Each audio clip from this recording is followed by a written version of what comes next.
কেউ লাল পানি পান করার পরে বাইক রাইড করবেন না। যদি বাইক রাইড করেন তাহলে এই বাইকটির মতো আপনার বাইকের অবস্থা হতে পারে। এই বাইকটি গত 2 দিন আগে অ্যাক্সিডেন্ট করেছে। অ্যাক্সিডেন্ট করার কারণ হচ্ছে এই বাইকের যে ওনার, তিনি রাতের বেলায় লাল পানি খেয়ে তারপরে মনের সুখে বাইক রাইড করতেছিল। হঠাৎ করে দেখলো সে একটি বাসের সামনে।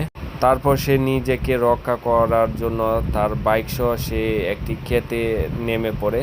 আর তখনই তার বাইকের সকল কিট ভেঙে গেছে। এখন সে কিট ছাড়াই বাইক রাইড করতেছে আবার। তাই সবাইকে বলবো যে আপনারা কেউ ঘুম ঘুম অবস্থায় বা লাল পানি খেয়ে কখনো বাইক রাইড করবেন না। এতে আপনার বড় ধরনের কোনো ক্ষতি হয়ে যেতে পারে। সবাইকে ধন্যবাদ। আসসালামু আলাইকুম।